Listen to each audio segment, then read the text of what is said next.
Learning Prosthetics 2, Chapter number 11, Above Knee Prosthesis and its Components. Let's discuss the basic components of the above knee prosthesis. We are discussing from distal to proximal. So the first distal part is foot ankle assembly, then shank, then knee ankle assembly, either joint, knee joint, any other, और thigh piece, socket and then suspension devices. Suspension devices की तभी ज़रूरत पड़ती है जब हमें processes को suspend कराना हो, सॉकेट को ज़रूरत हो सस्पेंशन की. लेकिन अगर टोटल कॉन्टैक्ट बनाते हैं तो उसमें इतनी ज़रूरत नहीं पड़ती अब अपनी प्रोसेसेस की. और जो लेटेस्ट टेक्नोलॉजी है वो यही है कि अब अपनी प्रोसेसेस के साथ किसी सस्पेंशन डिवाइस की ज़रूरत नहीं पड़ती. तो पहला कंपोनेंट है फुट एंकल असेंबली. इसमें क्या होता है, फुट और एंकल जो है वो जैसा कि बिलोनी प्रोसेसेस में होता था इसी तरह अबवनी प्रोसेसेस में भी लगाते हैं. और इट में भी नॉन आर्टिकुलेटेड सिंगल एक्सिस और मल्टीपल एक्सिस हो सकता है. ये डिपेंड करता है कि पेशेंट को किस तरह की नीड है. और solid ankle cushion heel use की जाती है. Shank area. शैंक एरिया जो है वो नी जॉइंट और फुट एंकल असेंबली के दरमियान वाला पोर्शन होता है. इसको पाइलोन ट्यूब के साथ भी बनाया जा सकता है, उसके ऊपर कवरिंग कर सकते हैं, कॉस्मेटिक कवरिंग. तो जो शैंक एरिया है वो एक रिलेशन जो है वो एक कनेक्शन दे रहा है between the knee joint and the foot ankle assembly. It is a structural member that connects the foot ankle assembly and the knee unit. और it is usually made up of the wood covered with plastic lamination. और इसमें socket नहीं होता क्योंकि socket तो वहाँ पे होगा जहाँ पे स्टम्प होगा. इट में also consist of the tubular supporting member enclose in soft cosmetic cover. वही जैसे कि पाइलोन रोड लगा दी है और उसको टांग की लगे कि ये नेचुरल जो है वो लेग है, इसलिए उसको फिर कॉस्मेटिक कवरिंग के साथ जो है प्लास्टिक लैमिनेशन कर सकते हैं. फिर आती है नी असेंबली. इसके कंपोनेंट्स में आ जाएगा वुडन और प्लास्टिक नी ब्लॉक. फिर नी एक्सिस सेट करना होता है, बोल्ट होता है. फिर नी पे फ्रिक्शन डिवाइस को ही लगाते हैं ताकि स्मूथ स्विंग और स्टांस फेस हो सके. और एक्सटेंशन स्टॉप भी लगाते हैं. ये डायग्राम है जहाँ दिखाया है सॉकेट और फ्रिक्शन को कैसे एडजस्ट किया हुआ है सॉकेट के अंदर ही. और क्लैंप लगाया है नी बोल्ट के अराउंड. और नीचे शैंक एरिया दिखाया है. The upper part of the knee block is attached to the lower end of the socket in a position determined during the alignment process. knee bolt जो bolt block knee block और जो bolt है उन दोनों को हमने अब socket के साथ अटैच करना है. जो knee block है उसको हमने अटैच करना है socket के end पे. और जो knee bolt है उसको हमने जो है वो shank एरिया के साथ अटैच करना है. जो bolt और shank के दरमियान वाला पोर्शन होगा वो knee bolt है. और knee block जो है वो socket के नीचे लगा हुआ है. और इसमें जो नी एक्सिस है वो अलाउ करेगा नी को फ्लेक्स करने में. और एक्सटेंशन स्टॉप हम कब देंगे ताकि एक्सेसिव एक्सटेंशन जिसको हाइपर एक्सटेंशन कहते हैं उसको लिमिटेड रखे, उसको एक्सेसिव ना होने दे, हाइपर एक्सटेंशन होने से रोकता है. What is the purpose of this knee assembly? It provide stability during the early and the middle part of the stance face. It also allow bending during the later part of the stance phase and during swing phase as well as in sitting and kneeling position. घुटनों के बल बैठना भी जो है वो नी assembly के ही ज़रिए होता है क्योंकि इसका मैकेनिज़्म जो है जो अलाइनमेंट हमने सेट के नी बोल्ट नी ब्लॉक जो भी है वो मिल के सारे नी असेंबली बना रहे हैं और ये सारे फंक्शंस परफॉर्म कराते हैं. करेक्टरिस्टिक्स क्या है इसकी वजह से ये ड्यूरेबल है, ज़्यादा देर तक चलता है और कंफर्टेबल है पेशेंट के लिए. अपीयरेंस में भी एक्सेप्टेंस है, कॉस्मेटिकली अच्छा है, लाइट वेट है. और इसमें जो है फ्लेक्शन और एक्सटेंशन जो है जो नी की बेसिक मूवमेंट है उनको इजीली प्रोवाइड करेगा. The methods for the stable prosthetic knee during the weight bearing process. It exerts a backward force within the socket to hold the knee stable during the heel strike and standing. Aligning the prosthesis to place the knee axis posterior to the weight line. Braking or locking mechanism may be incorporated to prevent the inadvertent knee flexion. और अगर inadvertent नी flexion excessive नी flexion हो रही है तो उसको भी रोकने के लिए कोई लॉकिंग मैकेनिज़्म हम फिट कर सकते हैं ताकि स्टेबल प्रोस्थेटिक नी मोशन हमें ड्यूरिंग वेट बेयरिंग प्रोवाइड हो। फिर हमने पढ़ा था कि नी एक्सिस जो है वो मल्टीपल एक्सिस भी हो सकता है, सिंगल एक्सिस भी हो सकता है। तो अगर सिंगल एक्सिस है तो उसके फंक्शन पढ़ते हैं। Flexion and extension occurs around a single axis. A friction device with और विदाउट एन एक्सटेंशन एड में help control the motion of the shank. It controls the hip extension. Strong hip extension controls the tendency of the knee joint to collapse on the weight bearing। और single axis knee joint जो use किया जाता है उसके advantages हैं, it is simple, low noise और maintenance अच्छी हो जाती है, एंड इट इज़ चीप, इतना कॉस्टली नहीं होता as compare to multiple axis. यहाँ जो डायग्राम है ये सिंगल एक्सिस नी जॉइंट की। उसके बाद आता है polycentric axis. The knee block and the shank are attach to each other by means of a 4 bar linkage. क्योंकि ये पॉलीसेंट्रिक है तो ये 4 बार लिंकेज बनाएगा। And rotation is around more than one axis.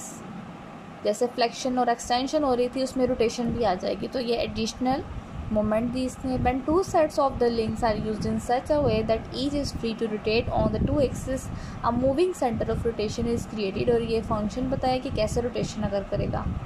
इसके एडवांटेजेस क्या हैं?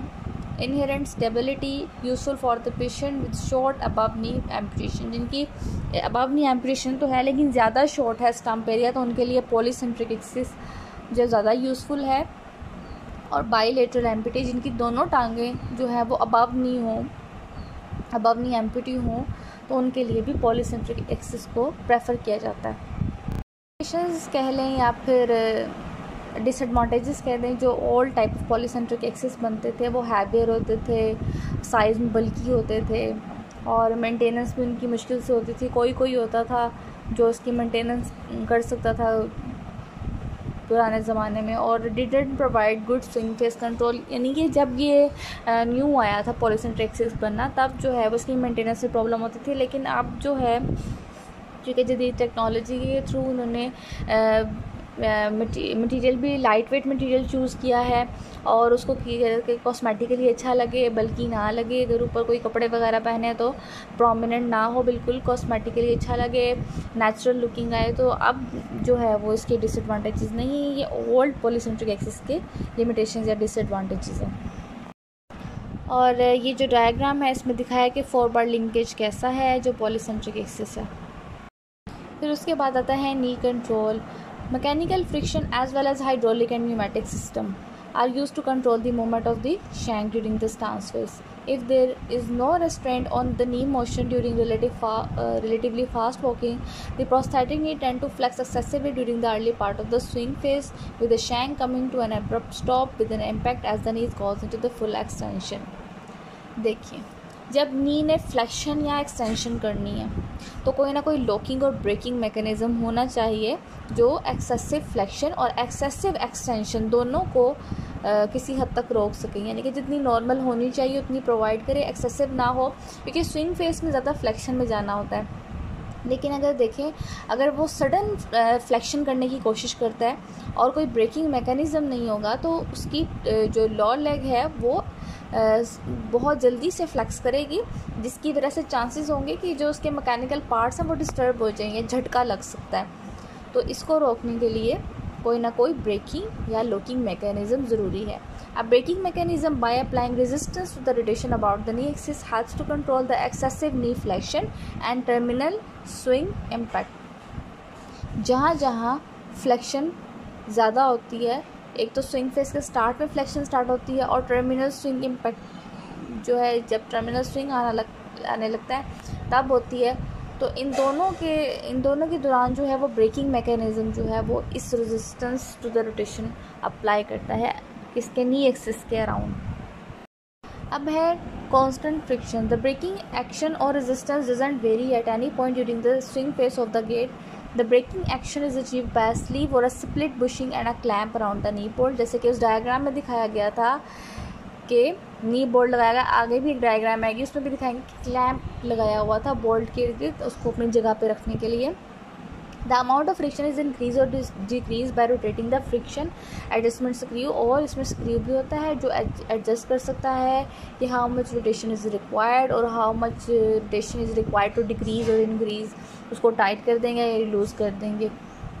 और जब ये एडजस्टमेंट हो जाएगी हम इसको टाइट या लूज़ कर देंगे और अब ये तैयार है, एडजस्टमेंट हो गई है। तो the amount of friction exerted by the brake is constant throughout the swing phase, फिर वो एक ही जैसी फ्रिक्शन रहेगी स्विंग फेस में।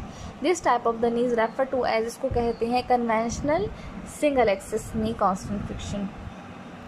इसके एडवांटेजेस हैं, it is simple, it is low in cost, it is light in weight, it causes no much voice, easy to adjust and requires little maintenance. Disadvantages are it doesn't compensate for the changes in walking speed, यानी कि throughout the swing phase फिर एक ही जैसी friction रहेगी। Heel rise tend to be excessive at faster walking speed, swing through may be delayed, excessive impact as the knees reaches full extension, क्योंकि कोई ना कोई ब्रेकिंग मैकेनिज्म है तो डिले प्रोसेस जो है वो डिले हो सकता है स्विंग का, या इस तरह या लेट हो सकता है।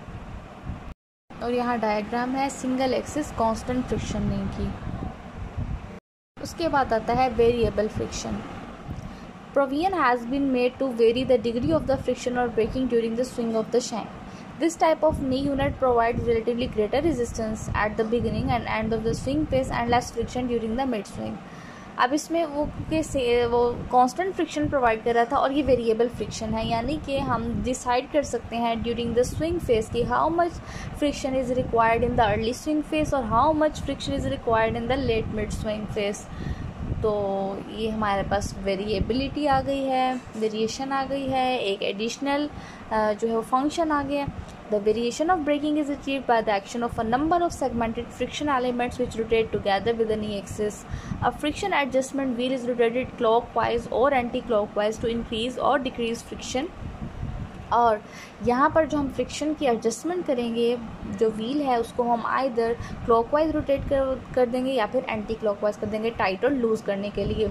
तो उससे क्या होगा, फ्रिक्शन जो है वो उसी हिसाब से सेट हो जाएगी, उसको टाइट और लूज़ करने के हिसाब से ज़्यादा चाहिए फ्रिक्शन या कम चाहिए। वेरिएबल फ्रिक्शन यूनिट है, इसकी एडवांटेजेस क्या हैं, it requires the less energy in walking and it is better to slide to moderate changes in the walking speed. हम यहाँ पर चेंजेस कर सकते हैं जो कि वहाँ पे हमारे पास डिसएडवांटेजेस था और यहाँ पे हमारे पास ये एडवांटेज है क्योंकि वेरिएबल है और वेरिएबल फ्रिक्शन में हम खुद से सेट कर सकते हैं। डिसएडवांटेजेस क्या होंगे कि बार बार सेट करने से, बार बार चेंज करने से नॉइज़ ज़्यादा होगी और मेंटेनेंस प्रॉब्लम होगी, क्योंकि जितनी भी कॉम्प्लेक्स चीज़, जितने भी कंपोनेंट्स हम ज़्यादा ऐड करेंगे तो मेंटेनेंस मुश्किल हो जाएगी।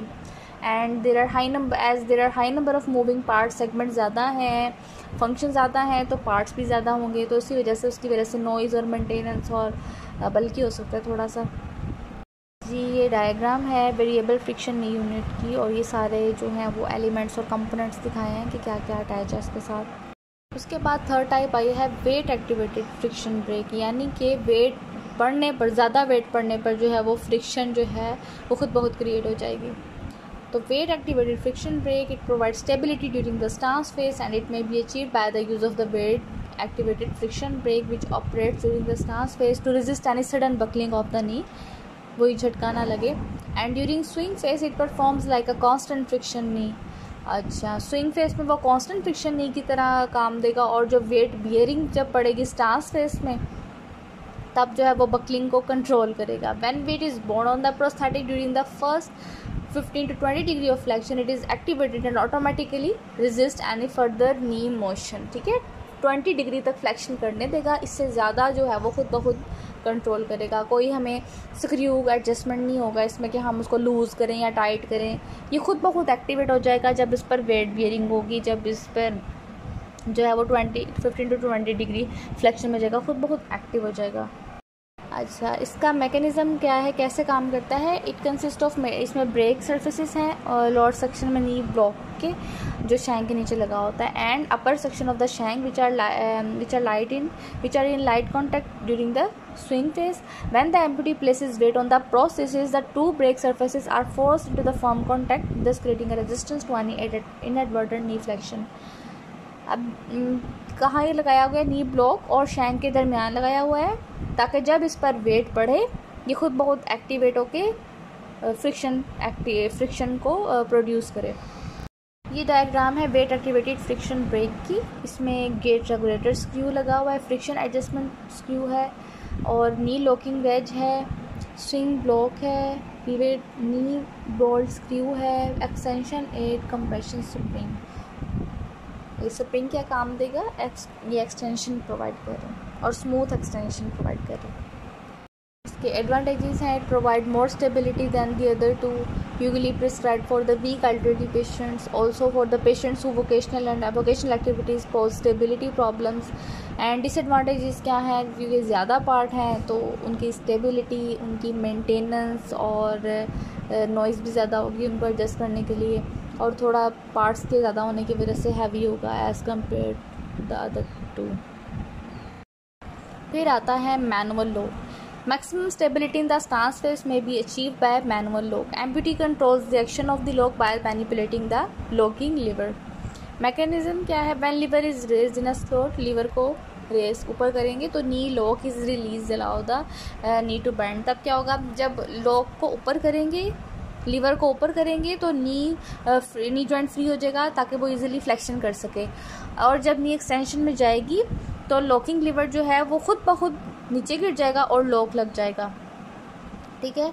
और इस in this drops automatically and locks the knee unless the lever has been placed in the rotating slot initially. In this instance the knee will remain unlocked. और जब लीवर ऊपर होगा, जब वो खुद करना पड़ेगा।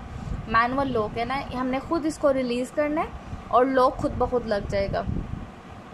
रिलीज़ करने के लिए ऑप्शन है, खुद से करना है लीवर ऊपर तो नी फ्री हो जाएगी बैंड के लिए, और जब एक्सटेंशन में जाएगा तो खुद ब खुद ड्रॉप हो जाएगा। ये डायग्राम है मैनुअल नी लॉक की। इसमें देखिए लॉकिंग लीवर है और स्लॉट दिखाई हुई है। इंडिकेशंस क्या है मैनुअल लॉक देने की, amputee who needs maximum stability because of poor coordination और muscular weakness, more active amputee whose occupation requires maximum stability. इसमें स्टेबिलिटी जो है बहुत ज़्यादा मिलती है मैनुअल लॉक में, क्योंकि वो अपनी मर्ज़ी से कर रहा होता है और इजी है समझना। लिमिटेशंस क्या है, forces the amputee to walk without flexing the prosthetic knee. एक दफ़ा जब लॉक लग जाता है तो वो मजबूर होता है कि वो एक्सटेंशन पोजीशन में रखे जब तक हम लीवर खुद ऊपर नहीं करेंगे और उसको नी को फ्री नहीं करेंगे फ्लेक्स के लिए। Greater stability is achieved at the expense of the increased effort and less cosmetic gait. और कॉस्मेटिकली गेट इतनी अच्छी नहीं होती क्योंकि इसमें कोई ऐसा फ्रिक्शन मैकेनिज्म इन्वॉल्व नहीं है जो स्मूथ, और स्प्रिंग नहीं है जो स्मूथ गेट प्रोवाइड करे, लेकिन स्टेबिलिटी बहुत ज़्यादा है इसमें। और स्टेबिलिटी हासिल करने के लिए उसको एफर्ट तो करनी पड़ेगी थोड़ी बहुत, कि खुद से लगाना पड़ेगा लीवर, उसको सोच समझ के अब मैंने ऐसे बेंड करना है तो उसको फ़ौरन सोचना पड़ेगा कि लीवर ऊपर करना है। फिर उसके बाद आती हैं extension aids. These are additional mechanical assistance to control the heel rise और to accelerate the shank during its forward swing. Extension aid helps accomplish these action. कौन से action? To control the heel rise and to accelerate the shank. अब देखिए heal rise हो गई, फिर to rise हो जाएगा और फिर स्विंग फेस शुरू हो जाएगा, ठीक है। तो इस दौरान जो है हमें एक्सटेंशन एड की बहुत ज़्यादा ज़रूरत पड़ती है। And these two types of extension aids are kick strap और एक्सटेंशन लीवर। किक स्ट्रैप क्या होती है? It consist of a strap with an elastic portion which is fast and anteriorly लगाया है सॉकेट के और pelvic belt. It then passes downward in front of the knee unit and then under or is attached to a roller at the end of the radial arm which extends from the knee bolt at one end to the shank at the other. ये नी kick strap है और इसकी जो adjustment है कहाँ से पास करनी है, अगर आप ये YouTube में इसकी डायग्रामेटिकली इसको दिखाया होगा पहनाते हुए पेशेंट को, तो उस तरह फिर ज़्यादा समझ आएगी कहाँ से पास कर रही है और कहाँ से ये अटैच है। मैकेनिज्म है as the knee bands tension is placed on the kick strap. ये आप देख सकते हैं डायग्राम में किक स्ट्रैप बनी हुई है, थाई पीस और रेडियल आर्म दिखाया है, शैंक एरिया दिखाया है और किक स्ट्रैप देखें इसको एंटीरियरली सॉकेट के लगाया हुआ है। As the knee bands tension is placed on the kick strap. और जब फोर्स डेवलप होती है, जब इस इलास्टिक मटेरियल को हम स्ट्रेच करते हैं तो ये हील राइज को भी कंट्रोल करता है और शैंक को भी एक्सेलरेट स्विंग फेस में जाने के लिए, क्योंकि स्विंग अब फेस शुरू हो गया हील राइज टो राइज के बाद। अब क्योंकि शैंक को एक्सेलरेशन चाहिए क्योंकि उसने फॉरवर्ड मूव करना है, तो किक स्ट्रैप जो है वो उसको हेल्प करेगी, खुद ब खुद आगे लेके जाएगी। The advantages of the kick strap is it is simple, low in cost, it requires low maintenance and it is easy to adjust. What are the disadvantages? Tendency to extend the knee when amputee is sitting and less cosmetic than an internally placed devices. उसके बाद है extension lever. It is a type of extension it attach, इसकी attachment अब देख लें। Upper end is attach to the knee block at the pivot posterior to the knee center के posterior है। Lower end is attach to an extension by a spring. Extension by a spring is fasten at its other end to the upper part of the shank. और work कैसे करेगा? जब नी bend करेगी तो spring stretched होगा और restraining force provide करेगा heel rise के लिए और एक्सेलरेट करवाएगा शैंक को during the initial part of the swing phase, जो इनिशियल स्विंग है। और in some instances compression spring is also used instead of tension spring. Compression एक कंप्रेशन स्प्रिंग है और एक टेंशन स्प्रिंग है, तो वो कह रहे हैं कंप्रेशन स्प्रिंग भी यूज़ कर सकते हैं, लेकिन जो एक्शन होगा दोनों का सेम ही है। और यहाँ पे डायग्राम है फिगर 11 एक्सटेंशन लीवर की। इसमें थाई पीस दिखाया, शैंक एरिया दिखाया और पोस्टीरियर साइड पर एक्सटेंशन लीवर और एक्सटेंशन बाय ए स्प्रिंग दिखाया हुआ है।